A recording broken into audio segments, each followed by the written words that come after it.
This is Danny Flexen here for Seconds Out, and we've got a rare treat today. Seconds Out and Knockout Entertainment owner Robert Waterman is here to join us to discuss the latest news surrounding BT Sport. Robert, just for people that don't know, just outline to the audience your background in televised boxing, particularly the relationship you enjoyed for a number of years with Eurosport. So many years ago, I was a boxing promoter and at one point held contracts with Sky and BBC and also negotiated with HBO. But latterly, my last sort of agreements was that I had a long-term contract with Eurosport for boxing, international Eurosport, which is their main vehicle. And I held that contract until they left boxing altogether. Now, that's kind of relevant to this subject because it was announced this morning that BT Sport, or BT in fact, and Discovery Group, which owns Eurosport among other platforms, have entered into exclusive talks in view of a joint venture 50-50 partnership over BT Sport. It was seen for a long time that DAZN were the front runners to acquire BT Sport in a deal reported to be worth up to $800 million. But it now appears the joint venture between Discovery and BT is the way to go. DAZN presumably disappointed, albeit putting a brave face on it.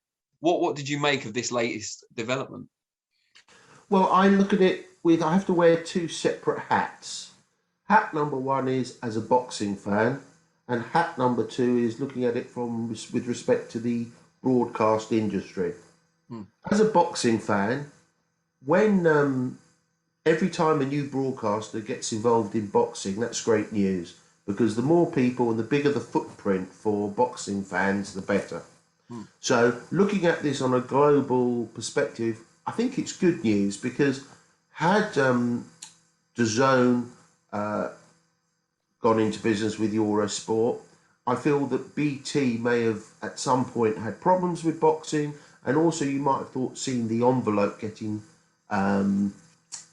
smaller for boxing.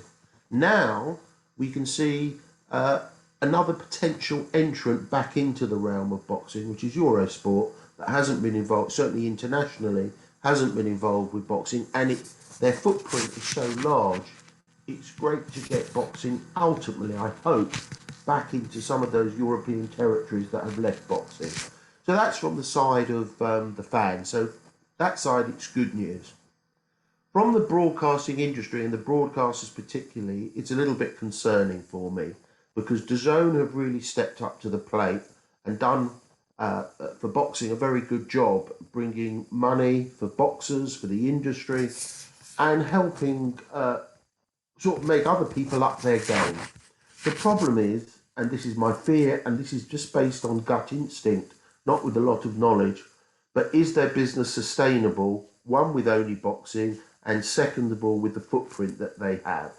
I hope so, and also I read some of the reports that came out this morning. They're still on the, if they had the money to buy and the investment available to buy or invest in BT, they probably still have money and the investment available to invest to buy in other areas. What's interesting to me, as I'm now looking at it from a broadcast perspective, is that going to be primarily boxing, or are they going to be looking at other rights to grow, if you like, more organically, to get their user and subscription base up by getting more than just boxing fans, which I believe they do in other territories anyway.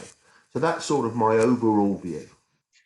It's interesting. DAZN CEO commented on the deal this morning, saying he wished Discovery and BT all the best with the joint venture, but that they remain committed to growth here in the UK. And we will find out soon, or there will be evidence of that soon, which is ominous or promising, depending on your perspective. But DAZN can't go up for major rights in terms of Premier League football and so on until 2024. Trying to acquire BT Sport was kind of a shortcut to obtain those rights. So how do they kind of hang on until 2024 with only boxing at the moment as their major offering in the UK? Well, there may be other vehicles that become available that are rights holders. It doesn't only mean that they're going to go after Premier football rights. There are other rights that are or might become available. And, you know, they say 24 hours in politics is a long time. Same in broadcast. You know, it was only a couple of weeks ago that we were told that Eurosport and had dropped dropped working with BT, and DAZN were the front runners. And now this morning we wake up to the exact opposite. I always thought, and this is again just a gut feeling, that it was a difficult relationship, DAZN and BT, because anyone going into business with BT was going to be difficult, because I don't know the exact contractual situation, but the ownership of the client, because most of the people that buy BT, or not most, but a lot of them, bought BT and got their subscription based on other services from BT. So if it was a proper takeover, who was going to own the client? Because presumably BT Sport would possibly cease or become another entity, but the client would still want their broadband or telephone services from BT. So it was always going to be a difficult bedfellow, I thought, because of anyone potentially. That could apply equally to Eurosport. Who's going to own the client? Because of that. I'm sure there's a way around it, but it seemed complex to me. And I'm a great believer, even in corporate behaviour, keeping simple. What's very interesting, and the man who knows this better than most, is of course Frank Warren, because he's got a dog in the fight to start with, because he has an exclusive contract with BT, but also for many years, and to some extent still, he tried to set up a channel on Boxing Alone, Box Nation, which was something we were all very excited about, but it was very difficult to sustain that model, I believe, on Boxing Alone. So he's got a great deal of knowledge, and it would be very interesting to get his view on it. But it's, you know, on balance, I think it's exciting times, but DAZN has to find a way to get over, if you like, the hurdle it's on at the moment. Interestingly, something that I also thought is, let's not forget, DAZN is a streaming platform. It doesn't have some of the infrastructural costs of a broadcaster. So that's not saying it's doing it inexpensively, because it's doing a very professional job, but it possibly, and again I don't know the structure, but it possibly doesn't quite have the same cost structure of being a traditional broadcaster, say on the Sky platform or whatever. It's primarily a streaming partner, which I believe ultimately is the way to go anyway, because the advantages of being on the Sky platform, or in fact on any terrestrial or TV-based broadcast product, the benefits of that, which used to be significant, are becoming less day by day. Yeah, I mean, DAZN have talked in recent times about expanding their offering as well into areas like e-commerce, recreational gambling, that kind of thing. So it'll be interesting to see where they go with that. On the BT/Discovery side, if this all goes ahead and gets green lit, we're looking at a broadcaster that will have rights to, among other things, Premier League football, Champions League football, international rugby, Olympics, cycling. I mean, just amazing rights package as a whole. How big a player in UK sport will this make BT and Discovery, or BT Sport under its new ownership? Well, I mean, it's unbelievable, because let's not forget that Eurosport, I believe, is owned by Discovery now, which is also a conglomerate under its own terms. Because of negotiations I'm in with them relating to a different sport altogether, you know, they broadcast over 90 countries around the world. They have a very good digital offering.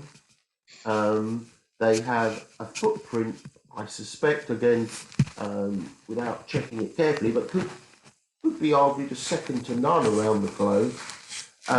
They're a very significant outfit.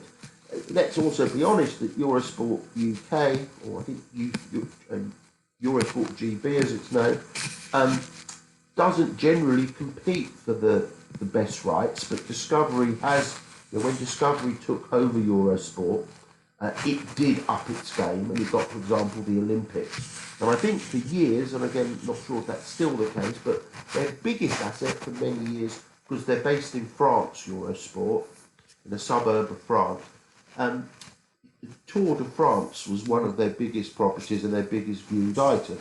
But so it could be an opportunity for both. It could be an opportunity for Eurosport to get some. I think one of the reasons they left boxing, I'm not necessarily sure it was appetite, was for the rights fees they had available. They couldn't get the rights they wanted.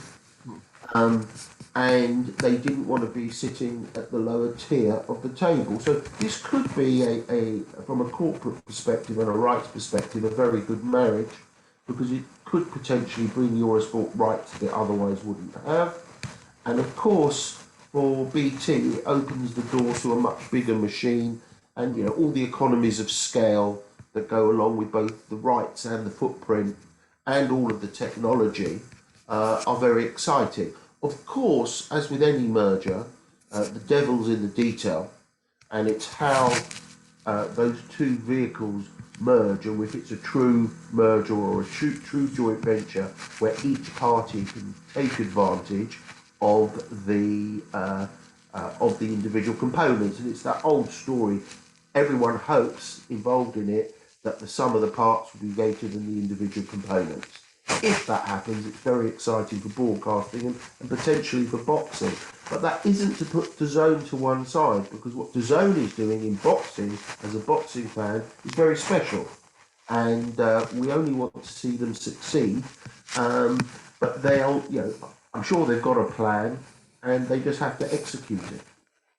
Brilliant. Robert, really, really appreciate your time.